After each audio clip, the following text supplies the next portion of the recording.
नमस्कार, SBT news में आपका स्वागत है। पेश है 23 मई रविवार सुबह 6:15 बजे राजस्थान की बड़ी खबरें। राजस्थान में एक बार फिर लॉकडाउन लगना तय है। गहलोत मंत्रिपरिषद की शनिवार को हुई बैठक में लॉकडाउन बढ़ाने पर गहन मंथन हुआ। कैबिनेट ने मुख्यमंत्री अशोक गहलोत को लॉकडाउन बढ़ाने का निर्णय लेने के लिए अधिकृत कर दिया है। अब मुख्यमंत्री कभी भी लॉकडाउन बढ़ाने की आधिकारिक घोषणा कर सकते हैं। कोरोना संक्रमण की वजह से प्रदेश में लॉकडाउन की मियाद बढ़ाई जाएगी। सीएमआर में हुई मंत्रिपरिषद की बैठक में मंत्री समूह ने सीएम गहलोत को लॉकडाउन की मियाद बढ़ाने का सुझाव दिया। माना जा रहा है कि सरकार की तरफ से 31 मई या फिर 3 जून तक लॉकडाउन की अवधि बढ़ाई जाएगी। मंत्रिपरिषद की बैठक में कोरोना काल में मौत के शिकार हुए लोगों के परिजनों को राहत देने पर भी चर्चा हुई। सीएम ने अधिकारियों को दिशा निर्देश दिए हैं कि वो राहत पैकेज के बिंदुओं का अध्ययन करें। मंत्रिपरिषद की बैठक में कोरोना के वर्तमान स्वरूप और वैक्सीनेशन को लेकर भी चर्चा हुई। बैठक के बाद परिवहन मंत्री प्रताप सिंह खाचरियावास ने कहा कि पहले ऑक्सीजन नहीं मिल रही थी, आज वैक्सीन मिल रही है। खाचरियावास ने कहा कि हमें ग्लोबल टेंडर करने पड़े, जबकि केंद्र को ये काम करना चाहिए। परिवहन मंत्री ने मंत्रिपरिषद की बैठक के बाद कहा कि मंत्रिपरिषद की बैठक में स्वास्थ्य के मुद्दों पर अहम चर्चा हुई। इनमें कोविड-19 केस वर्तमान में कम होने के बाद ब्लैक फंगस परेशानी का सबब बना हुआ है। इसके लिए राजस्थान डेडिकेटेड अस्पताल निर्धारित करने वाला पहला राज्य है। भाजपा अध्यक्ष जेपी नड्डा ने बीजेपी शासित राज्यों के मुख्यमंत्रियों को चिट्ठी लिखी है। पार्टी अध्यक्ष ने पत्र में कहा है कि 30 मई को केंद्र सरकार के 7 साल पूरे हो रहे हैं। इस अवसर पर हमारे मुख्यमंत्री किसी भी प्रकार का कोई उत्सव या कार्यक्रम नहीं करेंगे। नड्डा ने भाजपा के मुख्यमंत्रियों से कहा कि देश महामारी के दौर से गुजर रहा है। ऐसे में कोरोना से बेसहारा हुए बच्चों के लिए जरूर कार्यक्रम करें और जरूरतमंदों की मदद करें।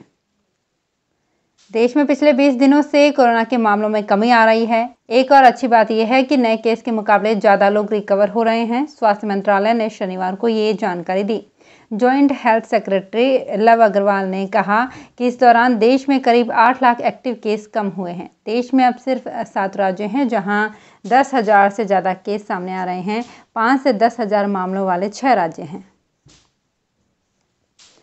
राजस्थान में कोरोना वायरस संक्रमितों की संख्या में पिछले 4 दिन से लगातार कमी आ रही है। प्रदेश में संक्रमण की दर में करीब 5% की गिरावट आई है। प्रदेश में मई के दूसरे सप्ताह में संक्रमण की दर 23% थी, जो अब 18% से भी कम हो गई है। पॉजिटिव केस कम आने के साथ ही मृतकों की संख्या भी कम हो रही है। पिछले 24 घंटों में कोरोना वायरस के 6,103 नए संक्रमित मिले। राजस्थान में 11,05,000 कोरोना वैक्सीन डोज बर्बाद होने पर केंद्रीय जल शक्ति मंत्री गजेंद्र सिंह शेखावत ने मुख्यमंत्री अशोक गहलोत से पूछा कि इस बर्बादी की जवाबदेही कौन लेगा। शेखावत ने कहा कि प्रधानमंत्री नरेंद्र मोदी ने बार बार कहा कि कोरोना वैक्सीन के एक डोज खराब करना एक जिंदगी को सुरक्षा कवच से वंचित करने जैसा है। राजस्थान की बड़ी पेयजल परियोजनाओं के काम को लेकर अब हर माह सरकार के स्तर पर समीक्षा होगी। बार बार रिवाइज टाइमलाइन पर भी प्रोजेक्ट का काम नहीं होने पर संबंधित फर्म पर कार्रवाई होगी। बड़े पेयजल प्रोजेक्ट के काम की धीमी गति को लेकर जलदाय विभाग के अतिरिक्त मुख्य सचिव सुधांशु पंत ने इसके लिए अधिकारियों को निर्देश दिए। उन्होंने शनिवार को प्रदेश में वृहद पेयजल परियोजनाओं की प्रगति की वीडियो कॉन्फ्रेंसिंग के माध्यम से समीक्षा की। कोरोना महामारी की दूसरी लहर के बीच central board of secondary education 12वीं क्लास में मुख्य विषयों यानी मेजर सब्जेक्ट्स का एग्जाम लेने पर विचार कर रहा है। मीडिया रिपोर्ट्स के मुताबिक महामारी को देखते हुए ये फैसला लिया जा सकता है कि 12वीं क्लास में मेजर सब्जेक्ट्स का ही एग्जाम हो और बाकी सब्जेक्ट्स की मार्किंग के लिए कोई और फार्मूला अपनाया जाए। साथ ही ये भी कहा गया है कि जो स्टूडेंट कोरोना की वजह से एग्जाम नहीं दे पाते हैं, उन्हें एक और मौका मिलना चाहिए।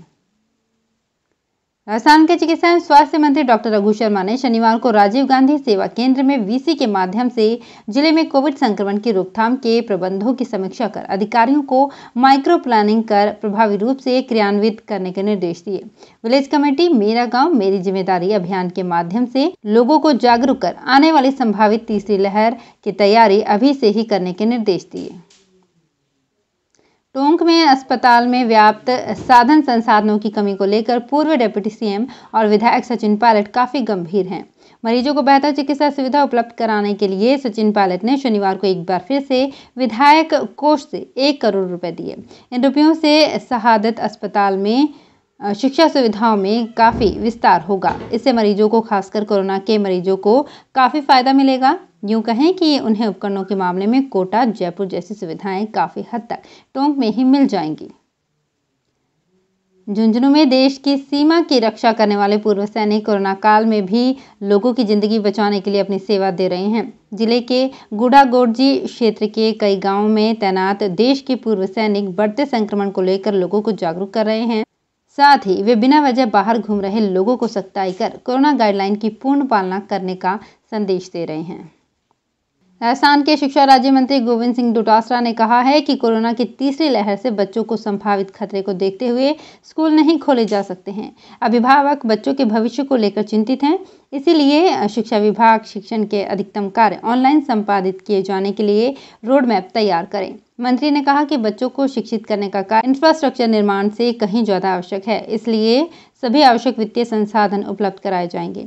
माध्यमिक शिक्षा निदेशक सौरभ स्वामी ने आगामी सत्र के लिए शिक्षा विभाग की कार्य योजना पर प्रकाश डालते हुए बताया कि आओ घर में सीखे अभियान के भाग 2 के अंतर्गत विद्यार्थियों की बुनियादी दक्षताओं पर ध्यान दिया जाएगा।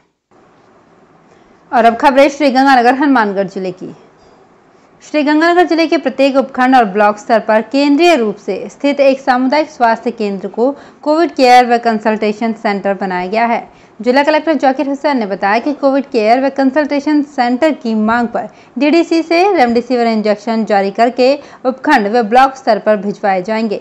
इंजेक्शन की डिमांड व सप्लाई पर निगरानी के लिए उपखंड अधिकारी की अध्यक्षता में कमेटी गठित की गई है। जिला कलेक्टर ने बताया कि इंजेक्शन की कालाबाजारी होने पर यह व्यवस्था की गई है। श्रीगंगानगर जिले में कोरोना संक्रमण के चलते दान में मिलने वाले चिकित्सा उपकरण व दवाइयों का रिकॉर्ड रखना होगा। इस संबंध में जिला कलेक्टर जाकिर हुसैन ने आदेश जारी किए हैं। हुसैन ने बताया कि दानदाताओं एवं राज्य सरकार से प्राप्त ऑक्सीजन कंसंट्रेटर, अन्य चिकित्सकीय उपकरणों व दवाइयों की सूचना स्टॉक रजिस्टर एवं ई उपकरण सॉफ्टवेयर पर प्रतिदिन करना होगा। प्रतिदिन के रजिस्टर की प्रमाणित प्रतिलिपि जिला प्रशासन को उपलब्ध करवानी होगी। हनुमानगढ़ जिले में लॉकडाउन के दौरान लोग शादी में गाइडलाइन की पालना कर रहे हैं। श्रीगंगानगर जिले के गांव पठानवाला से दूल्हा प्रेम कुमार 4 बाराती लेकर गांव मानकसर में शादी करने पहुंचा। दूल्हा दुल्हन के फेरे करवाने के बाद 5 लोगों को श्रीगंगानगर के लिए रवाना कर दिया गया। संगरिया के विकास अधिकारी राम प्रताप गोदारा ने वर्तमान में शादी समारोह पर पाबंदी लगाई है, लेकिन 4 बारातियों के साथ आए दूल्हे की शादी में पूरी तरह से गाइडलाइन की पालना करवाई गई। हनुमानगढ़ जिले को टीकाकरण के लिए कोविशील्ड की 6000 डोज प्राप्त हो गई है। ऐसे में आज रविवार को 18 से 44 वर्ष एवं 45 से अधिक उम्र वाले नागरिकों का टीकाकरण किया जाएगा। आरसीएचओ डॉक्टर विक्रम सिंह ने बताया कि वैक्सीन को टीकाकरण केंद्रों पर भेज दिया गया है। ऑनलाइन अपॉइंटमेंट स्लॉट के जरिए वैक्सीनेशन किया जाएगा। तो फिलहाल इस बुलेटिन में इतना है, फिर हाजिर होंगे कुछ और बड़ी खबरों के साथ। एसबीटी न्यूज के और भी वीडियोस को देखने के लिए हमारे चैनल को सब्सक्राइब करें और नोटिफिकेशन पाने के लिए बेल आइकन को प्रेस करें।